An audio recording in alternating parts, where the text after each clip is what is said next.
সাহাবায়ে কেরামের অন্তরে জ্বালা পোড়া শুরু হয়ে গেছে। নবীজি এগুলো কেন মেনে নিতেছেন?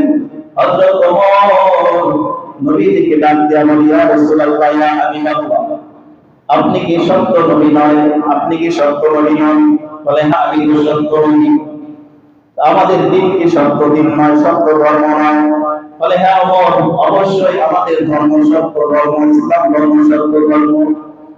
হযরত ওমর বলেন, আপনি যদি সত্য রাসূল হয়ে থাকেন, আমাদের দিন ইসলাম যদি সত্য ধর্ম হয়ে থাকে, তবে কেন আপনি কাফের মুশরিকদের সমস্ত শর্তগুলো মেনে নিতেছেন?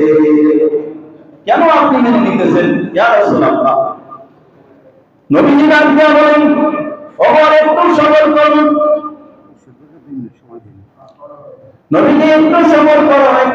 হযরত নবীজি ডাক দিয়া বলতেছেন, ওমর একটু সবর কর, একটু সবর কর। আল্লাহর হুকুম ছাড়া আমি নবীজি কোন কাজ করি না, একটু সবর কর।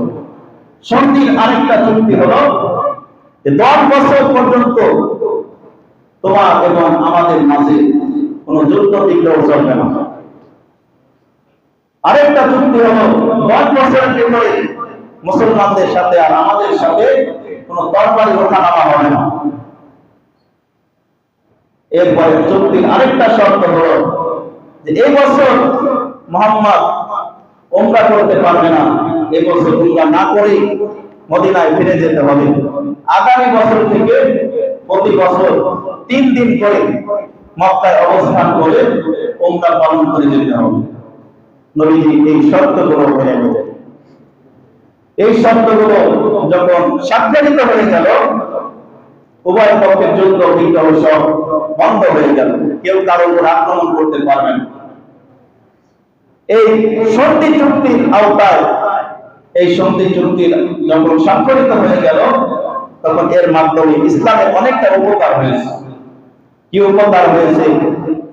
যে মুসলমানরা এতদিন পর্যন্ত ইসলামের দাওয়াত পুরোপুরি দিতে পারে নাই কাফের মুশরিকদের নির্যাতনে, আজ থেকে এই সন্ধির কারণে, সন্ধির চুক্তির কারণে আজ থেকে মুসলমানরা প্রাণ খুলে প্রকাশ্যে ইসলামের দাওয়াত দেওয়ার জন্য সুযোগ হয়ে গেল। সুবহানাল্লাহ। সাথে সাথে যে মুসলমানরা এতদিন প্রকাশ্যে ইবাদত করতে পারে নাই, যখন চুক্তি হয়ে গেল, সন্ধি স্থাপিত হয়ে গেল, এখন মুসলমানরা নির্দ্বিধায় প্রকাশ্যে তারা ইবাদত করতে পারত, বিভিন্ন ইবাদত করতে পারত, দিনের দিকে মানুষকে ডাকতে পারত, কোনো হামলার আশঙ্কা ছিল না। আবার আরেকটা শর্ত ছিল যে অন্যান্য বংশ যারা আছে, কবিলা যারা আছে, এদের মধ্যে থেকে যাদের সাথে ইচ্ছা এই চুক্তির আওতায় অন্তর্ভুক্ত হতে পারবে, এই সুযোগ দেওয়া হয়েছে। তদানীন্তন সময় মক্কার 2টা গোত্র ছিল, বনু বকর আর বনু খুজাআ।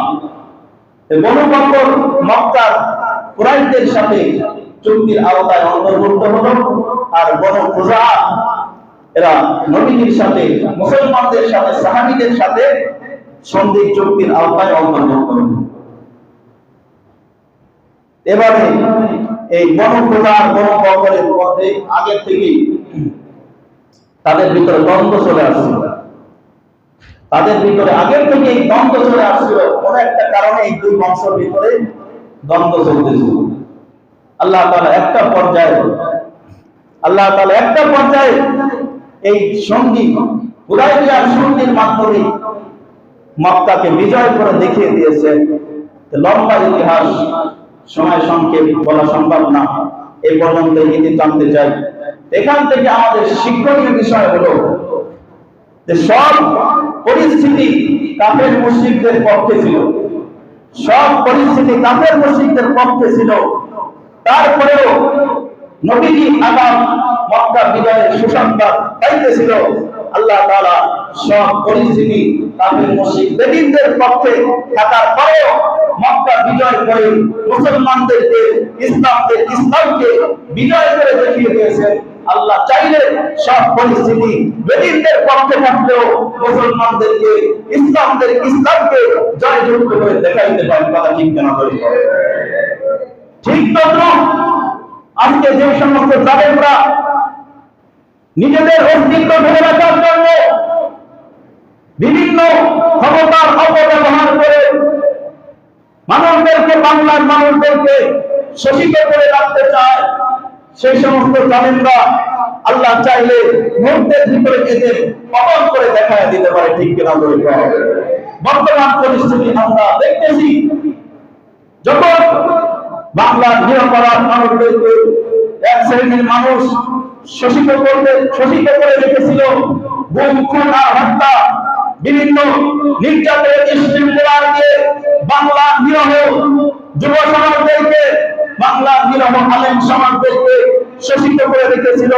বছরকে বছর আল্লাহ তাআলা সমস্ত পরিস্থিতি তাদের পক্ষে থাকার পরেও একটা অধিকার মাধ্যমে এই সমস্ত জালিমদেরকে বেজ্জতি করে বাংলার জমিন ছাড়তে বাধ্য করেছে, ঠিক না বলে? এখান থেকে আমাদের শিক্ষা নিতে হবে। ভবিষ্যতে যত জালেম চলে গেছে তাদেরকে আল্লাহ তাআলা টিকতে দেয় নাই। বর্তমানে যে সমস্ত জালেম এখনো আছে তাদেরকে টিকতে দিবে না। ভবিষ্যতে যে সমস্ত জালেম বা পৃথিবীতে আবির্ভাব করবে, পৃথিবীতে আসবে, আল্লাহ তাআলা তাদেরকে অবশ্যই একদিন হলেও পতন ঘটায় দেখাবে, ঠিক না বলবো? কিন্তু আরেকটা মজার বিষয় হলো, এই সমস্ত জালেমদের পতন যদি একবার হয়, তাদের কোনটা মুখ ফিরে তাকানোর সময় আর তাদের নাই, এই সুযোগ আর তাদের নাই। জালেমদের পতন কেমনে হয়? তারা যদি একবার যদি পরাজয় তাদের হয়, তারা কোনটা মুখ ফিরে আর দাঁড়ানোর ক্ষমতা তাদের থাকে না। এই সমস্ত জালেমদের শিক্ষা নেওয়া উচিত। বর্তমানে পৃথিবী বিভিন্ন কান্ট্রিতে যে সমস্ত জালেম এখনো আছে তাদেরকে শিক্ষা নেওয়া উচিত। বাংলার ইতিহাস থেকে বাংলার সোনার যুবকেরা, তাদেরকে আল্লাহ তাআলা